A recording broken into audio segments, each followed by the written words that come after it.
मैं PM Meena, associate professor in history, government college Lalsot. छात्रों, आज हमारा जो टॉपिक है BA पार्ट सेकंड इतिहास का, जो पिछली वीडियो जो हमारा था उसी क्रम में हम आगे चर्चा करेंगे, जिसमें तुर्की आक्रमणों के विरुद्ध राजपूतों के पराजय के कारण के रूप में। पिछला जो हमारा वीडियो था उसमें हमने पराजय के कारणों की चर्चा की थी, जिसमें राजनीतिक कारण, आर्थिक कारण, सामंतीकरण, विदेशों से संबंधों का अभाव, जल कल्याणकारी राज्य का अभाव और सामाजिक कारण, इन पर अपन चर्चा की थी। इसी क्रम में हम आगे आज चर्चा करेंगे कि और ऐसे कौन से कारण थे जिसकी वजह से राजपूत शासकों की पराजय हुई है। तो उसमें हम अगला कारण लेते हैं अलगाववादी नीति। एक विद्वान थे अल बिलादुरी, उनका कथन है कि हिंदुओं में ये विश्वास था कि अन्य कोई देश उनके देश जैसा श्रेष्ठ नहीं है, उनके राजा के समान अन्य राजा नहीं है, उनके शस्त्रों के समान कोई शस्त्र नहीं है। इस अलगाववादी प्रवृत्ति की वजह से बाहरी देशों के नवीन सामाजिक, राजनीतिक, सांस्कृतिक तथा रणकौशल संबंधी जो विकास का ज्ञान था, उससे भारतीय समाज को लाभ नहीं मिला। यानी दूसरे देशों में क्या हो रहा है, किस प्रकार से नए नए परिवर्तन हो रहे हैं, नए नए आविष्कार हो रहे हैं, उन से हम एक तरह से अछूते रहे, और उसकी वजह ये थी कि हम अलगाववादी नीति पर चल रहे थे। अगला जो कारण है वो है धार्मिक कारण। भारतीय धर्म और दर्शन में नियतवादी तथा भाग्यवादी विश्वास के कारण भी वो विदेशी आक्रमण तथा यातनाओं को पूर्व जन्म के कर्मों का फल मानते थे, जिसकी वजह से जनसाधारण ने एकजुट होकर उनका प्रतिरोध नहीं किया और समुद्री यात्रा को धार्मिक अपराध माना जाता था। यानी जो भी संकट आएगा उसको हम एक तरह से धर्म की मान्यता मानते हुए उसको सहने की, पूर्व जन्म के कारणों की, हमारे दुख की वजह मानते हुए सहते थे। यानी हम उनका प्रतिरोध, उनको उनसे संघर्ष करने की भावना हमें इस रूप में नहीं थी। सैनिक कारण। राजपूतों के पराजय का प्रमुख कारण सैनिक महत्व का है। जैसे इनके पास बड़े बड़े योद्धा थे, भोज, पृथ्वीराज, जयपाल, भीम आदि अनेक राजपूत बड़े योद्धा शासक थे, लेकिन धर्म युद्ध के आदर्शों के कारण वे महमूद तथा गौरी की तुलना में कुशल सेना नायक नहीं माने जा सकते, क्योंकि इनकी रणनीति तथा युद्ध प्रणाली राजपूत शासकों से निश्चित श्रेष्ठ थी।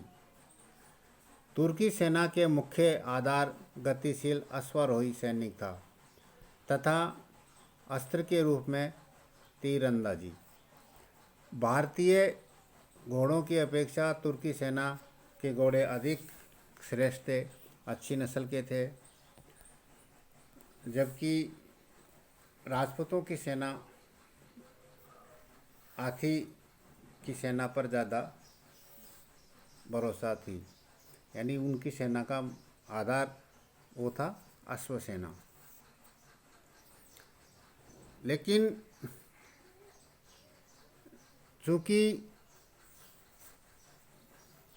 हाथियों से जब युद्ध लड़ा जाता है तो वो उनकी गति धीमी रहती है, विशाल आकार के होने के कारण वो एक स्थान से दूसरे स्थान पर जाने में समय लगता है, और कभी कभी तो जब तीरों की ज़्यादा बौछार होती है तो वो उनसे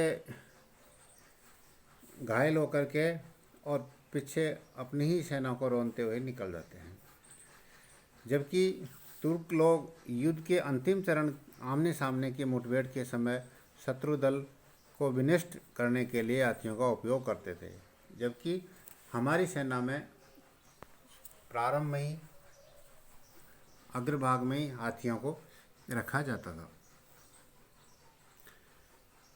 मध्य एशिया में विकसित विभिन्न प्रकार की रणनीति युद्ध के दांव पेच के कार्य में प्रवीण थे और वो ज्ञान हमारे पास नहीं था। तुर्क अपनी सेना को कई दस्तों में बांटते थे जो बारी बारी से शत्रु दल पर आक्रमण करते थे, जबकि राजपूत जो सैनिक थे वो एक साथ पूरे मैदान में उतरते थे और जब सेना युद्ध लड़ते लड़ते थक जाते थे उस समय तुर्क अपना जो कोतल सेना थी उसका प्रयोग करते थी और वो युद्ध की दशा बदल देती थी। कभी कभी तुर्की सेना का एक बड़ा हिस्सा भागने के बहाने शत्रु दल को अपनी सेना के मध्य में ला करके उस पर भयंकर प्रहार कर देते थे। तुर्क लोग जहां पराजय के समय अपने अधिक से अधिक सैनिकों को रणभूमि से निकालने की कोशिश करते थे, यानी जहां तुर्क सैनिकों की हार हो रही है तो उनका उद्देश्य यह था कि ज़्यादा से ज़्यादा हमारी सेना यहाँ से सुरक्षित निकले। और जबकि हमारे राजपूत सैनिकों का इस प्रकार की धारणा होती थी कि युद्ध अंतिम क्षण तक लड़ते लड़ते मर जाते थे और इसका खामियाजा हमें यह भुगतना पड़ता था कि जब इस युद्ध में हम पराजय हो रहे हैं वहाँ हमारे और सैनिक मारे जाते थे, यानी जो मैदान में उतर गए वो सेना भी ख़त्म हो गई। तो इससे हमारी जो सैन्य शक्ति है वो कमज़ोर हो गई। राजपूतों का जो युद्ध के समय में उनके जो किले थे, आश्रय स्थल थे, वो एक मुख्य रण के अंदर थे, जबकि अब धीरे धीरे क्या हुआ कि इस प्रकार के यंत्रों का आविष्कार हो गया कि उन किलों को तोड़ना आसान हो गया। तो तुर्कों के पास जैसे मजलिक और अर्रादा नामक ऐसे यंत्र थे जिनकी सहायता से, यानी एक तरह से तोपें थी जिनसे इन किलों की दीवारों को अब तोड़ना आसान हो गया था और इससे उनकी जो एक सुरक्षा थी वो भी अब सुरक्षित नहीं रही। राजपूत शासकों की जनसाधारण के प्रति उदासीन की मनोवृत्ति के कारण भी आंचलिक क्षेत्रों में तुर्कों की अधीनता में शीघ्र ही आ जाते थे, यानी आम जनता थी उनको इस बात का कोई ऐसा प्रभाव नहीं पड़ रहा था कि उनके शासक तुर्क होंगे या राजपूत होंगे, क्योंकि वो जानते थे कि हमारा तो पहले भी शोषण हो रहा है और इसलिए उनका इस प्रकार से इतना विरोध नहीं होता था और वो उनकी अधीनता भी स्वीकार कर लेते थे। तो इस वजह से ये एक बहुत बड़ी विडंबना रही है कि हमारी जो आम जनता थी वो शासक के इस रूप में समर्पित नहीं थी। दूसरा, राजपूत जो सेना थी वो अपने किलों में भी ज़्यादा देर तक, ज़्यादा समय तक अंदर से रह नहीं सकती थी। उनकी घेराबंदी होने के कारण वो अंततः मैदानों में उतरना पड़ता था और उस लड़ाई में उन्हें बहुत परेशानी होती थी, क्योंकि वो एक तरह से चारों तरफ से घिरने के बाद में उस स्थिति में नहीं रहते थे और उनका परिणाम उनके खिलाफ ही जाता था। दूसरा, हमारे पास शत्रु बल को जानने के लिए, उनकी गतिविधियों के लिए ऐसी गुप्तचर व्यवस्था का अभाव था, यानी जब तक हमारे पास अच्छी गुप्तचर व्यवस्था नहीं होगी तब तक हम दूसरे पक्ष की प्लानिंग, उनके हथियार, उनकी रणनीति, इनके बारे में हमें जानकारी नहीं होगी और ये जो जानकारी नहीं होगी और उसका हमारे पर एक किस प्रकार का विरोधियों का प्लान है, उस जानकारी का अभाव होने से हमारा पक्ष कमज़ोर रहेगा। तो इसलिए गुप्तचर व्यवस्था का न होना भी एक प्रमुख कारण रहा है। अगला जो कारण है वो था कि युद्ध के समय में, क्योंकि तुर्की आक्रमणकारी थे, उन्होंने समय स्थान का चुनाव अपनी सुविधा के रूप में किया है। इसलिए उनको जहाँ लगा कि यहाँ हम अच्छी स्थिति में है, वही जगह उन्होंने चुनी है। दूसरा, तुर्कों की विजय में धन है, यश है, राज्य के लाभ की लालसा के लिए युद्ध में बहुत ही उत्साह और जोश के साथ वो लड़ते थे, जबकि हम केवल हमारे राज्य को बचाने या आई हुई विपदा से मुकाबला के लिए संघर्ष करते थे। तो इस तरह से जो सेना का एक मनोबल था वो उनका बहुत ही श्रेष्ठ था, और इस कारण से वो हमेशा युद्ध में उस तन्मयता के साथ लड़ते थे। हमारे जो सैनिक थे वो सामंतों के द्वारा जुटाई हुई सेना थी, तो उनमें वो तारतम्यता में देखने को नहीं मिलती है। ज़्यादा सैनिक अपने सामंत के प्रति ज़्यादा वफादार है और केंद्रीय जो राजा है उसके प्रति इतनी नहीं है। तो इस तरह से हम तालमेल का भी हमें अभाव देखने को मिलता है, और हम इस प्रकार ये कह सकते हैं कि राजपूतों की पराजय में तुर्कों की जो सैनिक श्रेष्ठता थी उसकी सबसे ज़्यादा प्रमुख भूमिका रही है।